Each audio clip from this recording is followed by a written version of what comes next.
Hey, babe. Good morning, good afternoon, good evening. I love you and God loves you best. Welcome back to my channel. We are back for another review of Life After Lockup. And this is season 5, episode 47, The Sex Whisperer. So let me just say, the sleep demon has had me in a chokehold, and I have not been able to get out of its grip. Every day I get home from work, like the most I can do is maybe get through the episode and take my notes. But like I just have been in a chokehold of sleep. And that's all. I've been hibernating. The time change happened, and that's been my life ever since. But don't think that I haven't been watching and doing my homework, because I have. It's just that I haven't been on the scene. And then I stayed out over the weekend all night. I was up over 24 hours. Yes, on the weekends I go to the casino. So that's where I be. And I was tired when I got home. And guess what I did? Went to sleep. But I'm here now. I always come back. That's the good news. So we're here, and we're going to start it out with Justine and Michael. Real quick. So Justine shares with her mother-in-law that she is expecting, at the time she is 10 weeks due. And the mother-in-law is going through all these range of emotions. I forgot her name. I forgot if it's Maria or what. But she's going through all these emotions, and she just want to know, why they kept it a secret. And, they was like, they just thought it would be best to just, it was a mutual decision to keep it in the family. Immediate family. And so she like, all right, well, I'm not mad and I'll help you. I'm not mad at you. And she was like, all right, cool. She said she gonna help. So she asked her what she was having, and they say it's a boy. And she just like, oh my gosh. Then later on, we see where the mom says she was looking around, so she offered to help clean up, and she said she was going to do the laundry for Justine. If that was okay, she was going to do her laundry. She thought she had a lot of laundry. So Justine giving the side eye and shit, but I'm like, Justine, you got a lot of stuff going on in your house. Like, it is a little cluttery. It is a little messy. And that's a pretty nice sized house, and you got those half grown children in there. And I know that you're not able to do it, but you got Michael in there. You got them half grown children in there. They should be able to be assigned some chores and like helping you keep that house clean. And it shouldn't be no laundry for her to do, because you got all the help. But she offered to do it, and she was like, well, if you don't want me to do it, I know how you are. And she was like, well, yeah, you know how I am. She was like, but in your condition, you shouldn't be trying to do no, heavy kind of activities, because that's going to cause her to be bending and lifting. And so, yeah. So she asked again. She was like, we knew each other before you came a part of my family. So she was like, what's the real reason you kept it a secret? And she told her that it was a mutual decision between her and Mike, because of how stuff went down with Manhattan. And, she brought out the paternity test and all that fool-la-la. And so she was like, oh, okay. She was like, and that really hurt my feelings. she was like, so I didn't want no drama. I didn't want no mess this time. So we just decided to keep it to ourselves. We decided to keep it in the closet. So, then Justine had a conversation with Mike's mom about whether or not she told her mom, whether or not Justine told her mom. And so Justine said, well, my relationship with my mom is totally different from the relationship that you and Mike have. And so she was like, well, I just don't want her to be mad at me because I know. And she doesn't. She was like, oh, you don't have to worry about that. It's what it is. But, you know, I'll tell her in due time, in my own time. But right now, I'm just trying to avoid that conversation altogether right now. It's not something that I even want to deal with. And I'm like, cool. We got Zaria and Troy.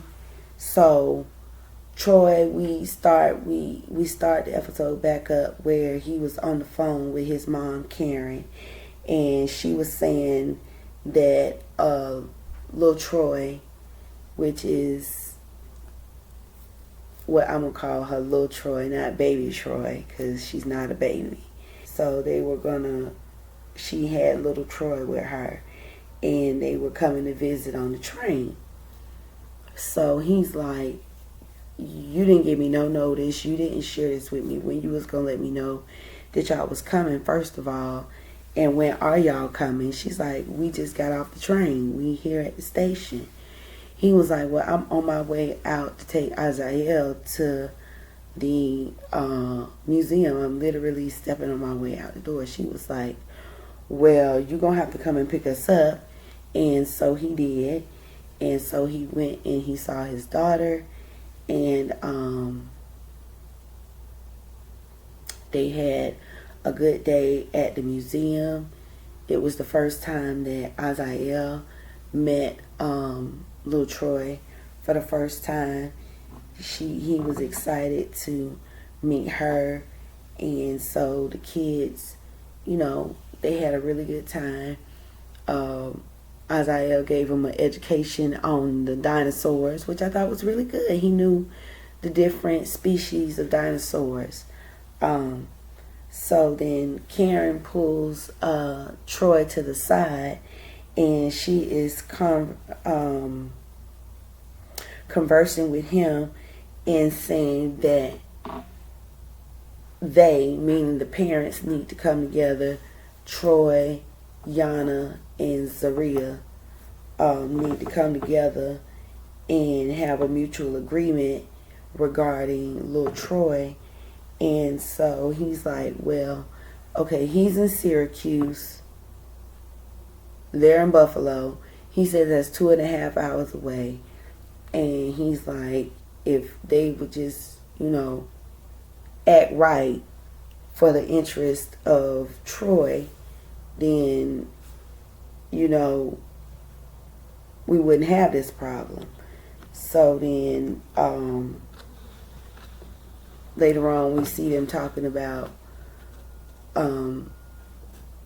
Troy and Z talking about community day for Project Hill.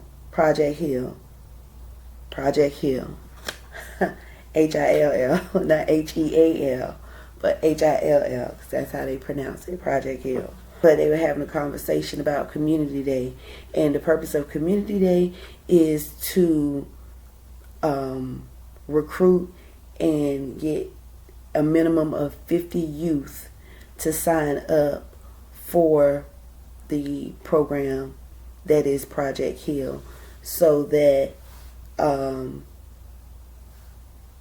when the grants are drafted, they can show that there is a need in the community for said service.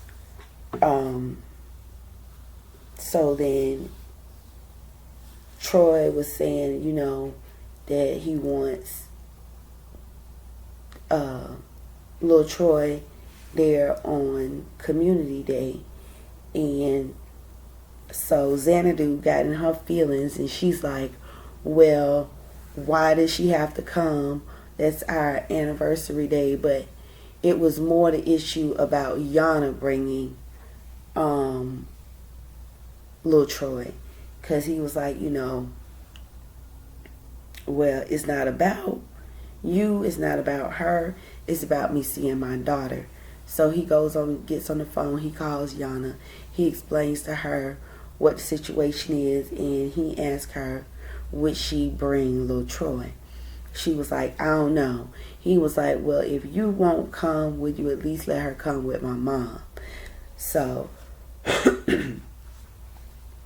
he was like, I really want to develop a relationship and spend time with my daughter. So she was like, okay, Troy. So he was like, will you do that for me? She was like, all right, Troy. So they come to that agreement. So it's planned that Lil Troy and Karen are expected to come to Community Day.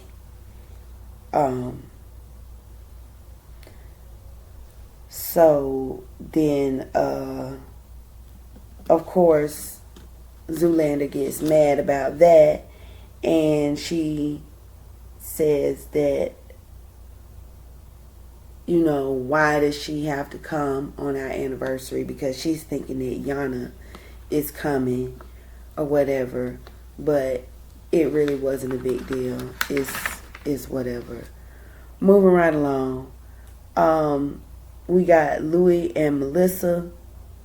So they're going to meet up with the parents. For whatever reason, I thought that Louis' mom's name was Joan, but her name is Donna.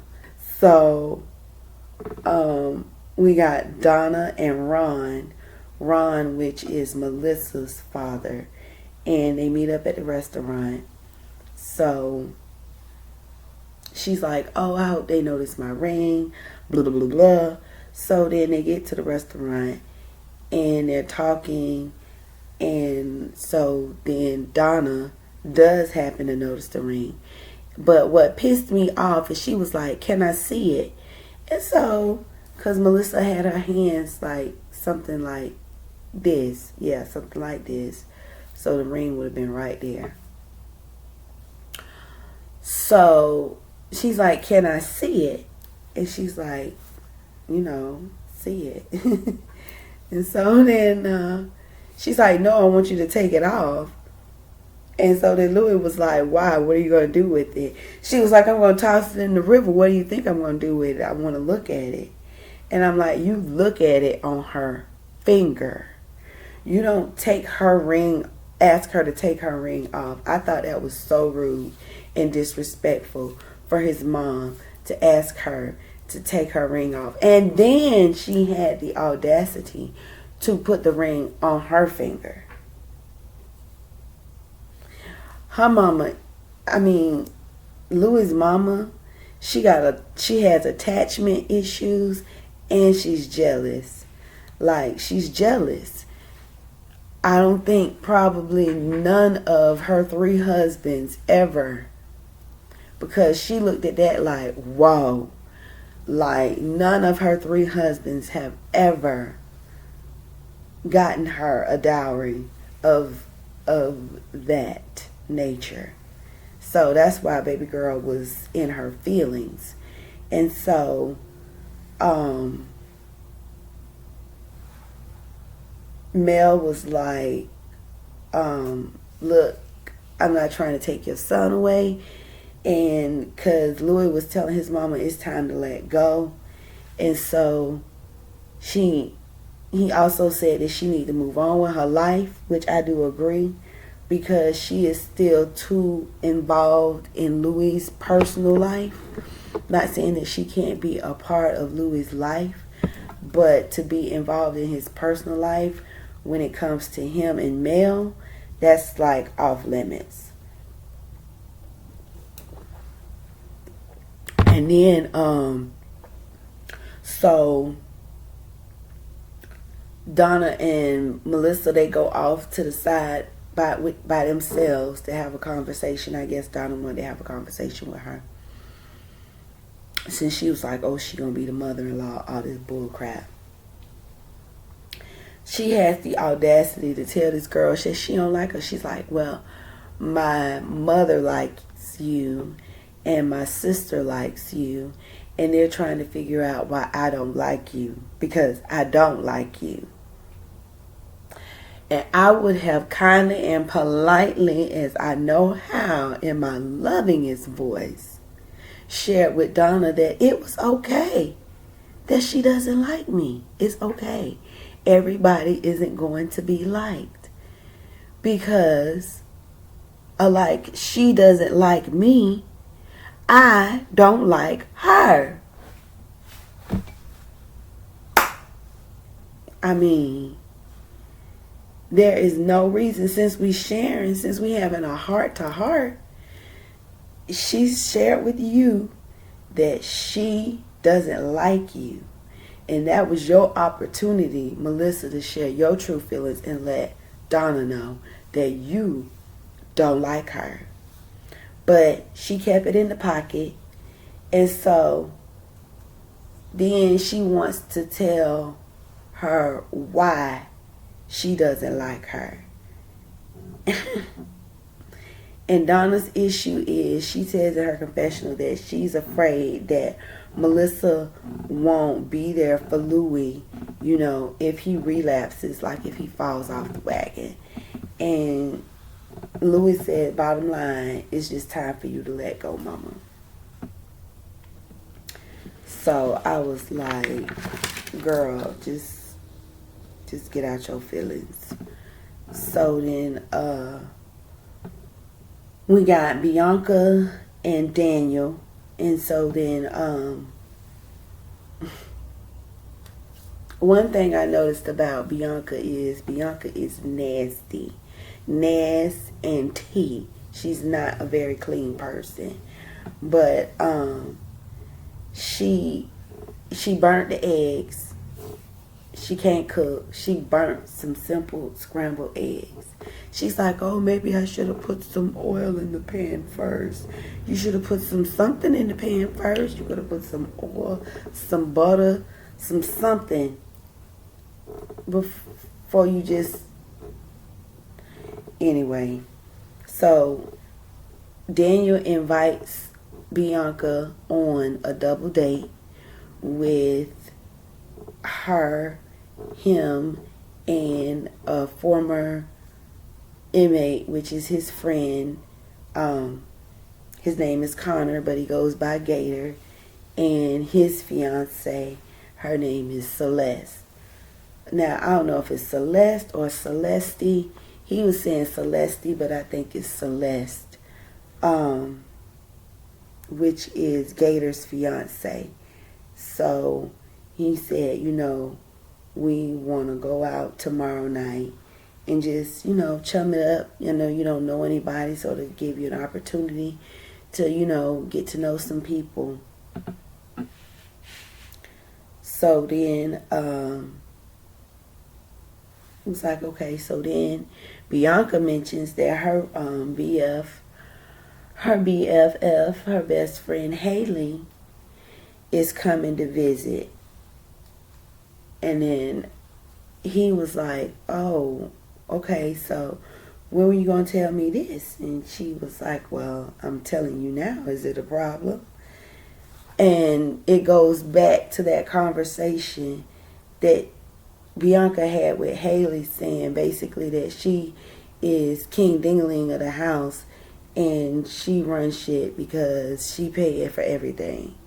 And I think that is some, like he said, manipulative type of ish she got going on. So she left a whole bunch of dirty dishes, and he let her know before. That was a pet peeve, is like, girl, just wash the dishes. But she got dirty dishes up in there, which I observed.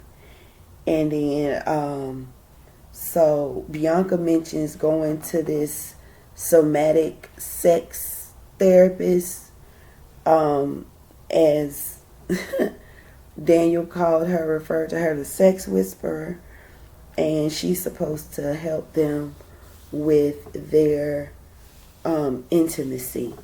So he was like, is it yours or mine? Be honest. She said, it's ours because we're in this together. It's really his, but she didn't want to say that.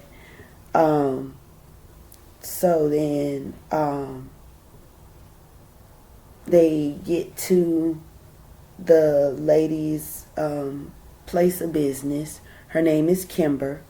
So they get to her location, and they let her know that their sex is lacking and that they need help. So they discuss intimacy and deeper desire without fighting. And so they do this exercise called Yab Yum. So they sit like this. His legs are open and she's sitting straddling him. And imagine that's him right here. So that's how they're sitting. And it's very close and it's very intimate. So then they go through asking each other questions, and after each person answers, the other says thank you. So the questions are related to the topics of desire, fear, what you love about the other person. And so I noticed that Daniel's answers were very focused, and they were very genuine, his questions. And his answers were very focused and very genuine. And while this was Bianca's activity, I don't feel like she took that portion very seriously. Her answers were very superficial and just like not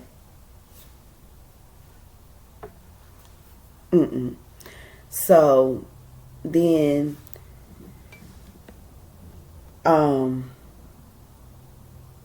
what had happened? Shit. Oh, the only thing that she did answer that was really like sincere was her biggest fear. And she said her biggest fear was she was afraid that Daniel was going to leave her. And I was like, well, you in danger, girl. Remember, I guess she asked what was the status of their relationship. So then he was like, boyfriend, girlfriend. She was like, no, we're engaged. He was like, no, we're not. Because if we were, you would have a ring. Where's your ring? He was like, oh, you don't have one, so we're not engaged. And she was like, but you asked me. He's like, I know, but I didn't present you with a ring. He's like, so we're not engaged. He's like, in my mind, we're not engaged. He's like, and I know I asked you that, but that was on a whim. And yeah, it don't count. I was locked up. I was locked up when I asked you that. I wasn't a free man. So they mutually decide on the status of they are dating. So then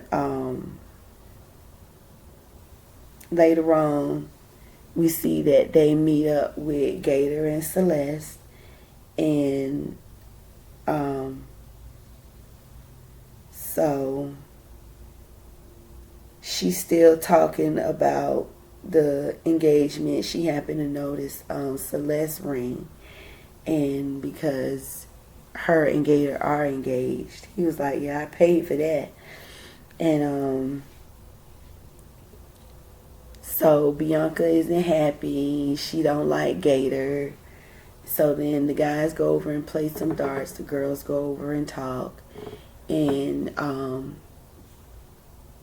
Bianca is springing her woes all on Celeste. And then Bianca brings up the conversation about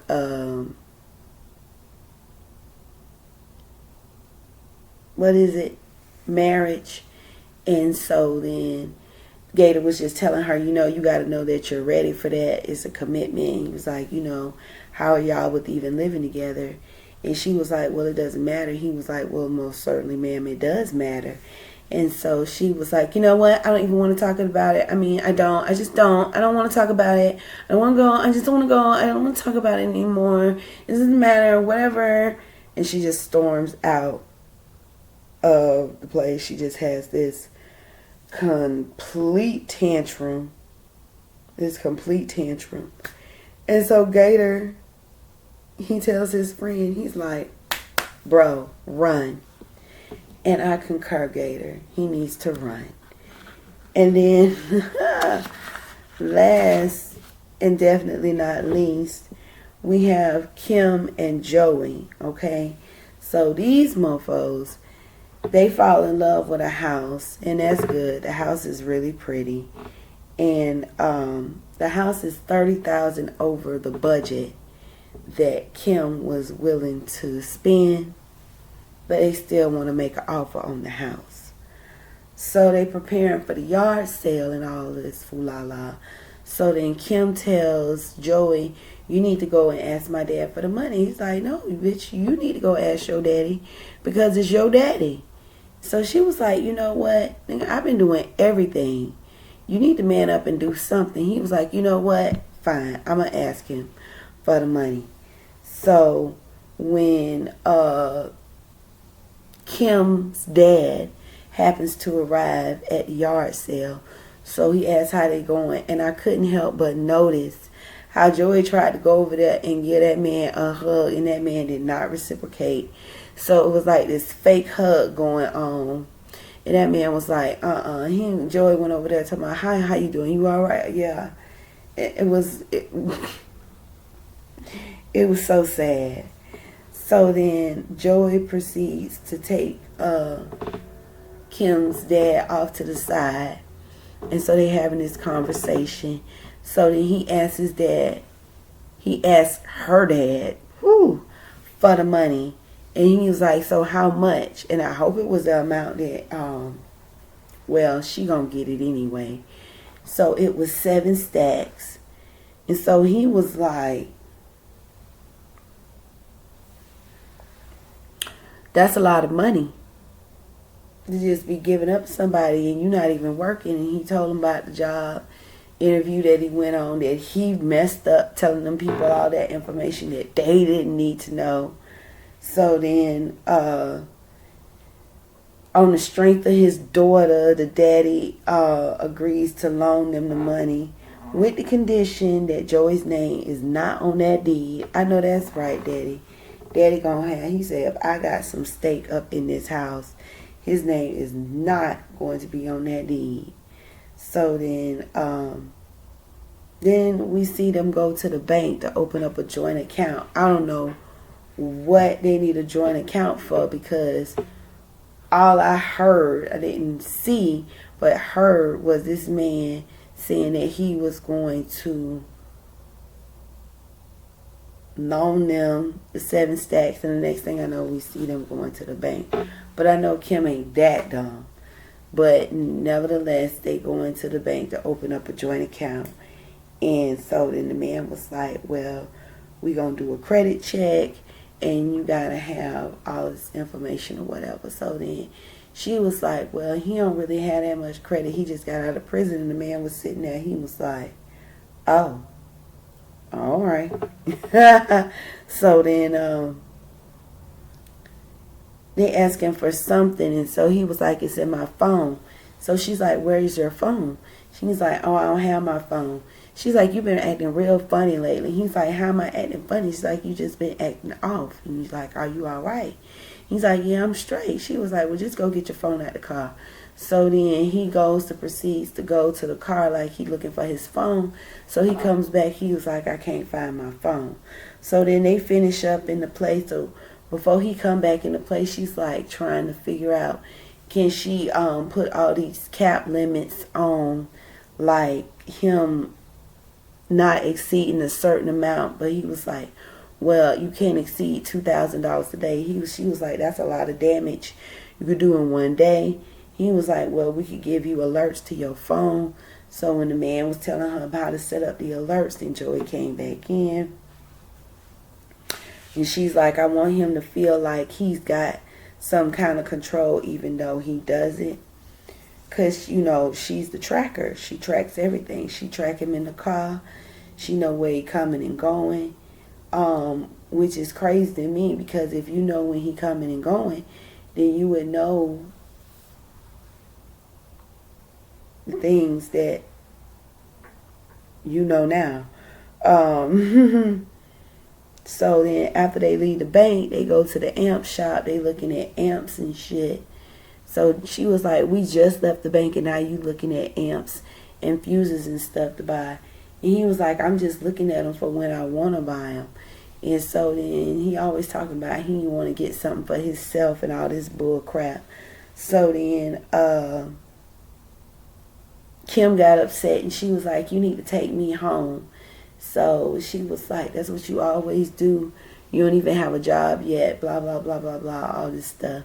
So then Joy was like, you know what? You need to calm down. Here, take the keys, take yourself home. I'm going to walk home. So then he proceeds to walk. So then she was like, oh, that's what you doing? So then she drove off. So then she picked him up on the corner. So then he came, because he had already called his homeboy and was like, I need you to come and pick me up. So then he gets in the car, though, because they might not have even answered the phone. But he got in the truck with Kim. And so why she's like, you know, you acting all funny and stuff. And so he was like, I'm not acting funny. Anyway, day passes to get to the next day. So then Joyce say he's sick. And so Kim called the urgent care. And then Joey get upset about something. I don't know what he got upset about. But then he was like, oh, it was this weird text that he had, and she had screenshotted it, and she had showed it to the mama. She was like, oh, you think like he doing drugs? Because it was like, oh, I'm not taking my phone with me. I'll be there in 15 minutes. I'm leaving my phone, so don't call or text it or some fool-la-la like that. Who it was, we don't know.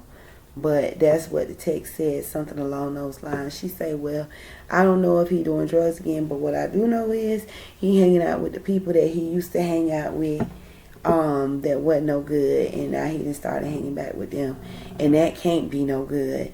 So I wouldn't be, you know, betting that he wasn't doing something that he ain't have no business doing. So that gives Kim alarm. So then he gets all mad when she was like, okay, if you're going to the urgent care, you know, he was like, I don't have to take this or whatever. He gets all in a huff and a puff. And so he just stormed out the house, and then the cameras in the car, he just pull him down. So that's where the episode ended. Yeah, it's a whole lot going on. I feel like, here's my thought as far as I'm concerned. Joy, Kim, you should know he doing something foul, because soon as, like, you should have never put his name on a checking account or gave him access to a check card or nothing like that. You know that's going to go all kinds of wrong. Xanadu, Troy, she is going to always try and interfere as it pertains to your daughter. I don't feel like she's going to be as positive as she presented herself to be. I don't feel like she is going to be the ally you need her to be when it comes to making arrangements for you to spend time with your daughter. I feel like she's going to sabotage it every chance she gets. So, yeah, you need to watch out for that. Daniel, that huge age gap between you And Bianca is just too much. She's not mature enough to handle all of this stuff. And yeah, I think you need to do what your homeboy said and run. Y'all, that's my alarm because it's 6 o'clock in the morning.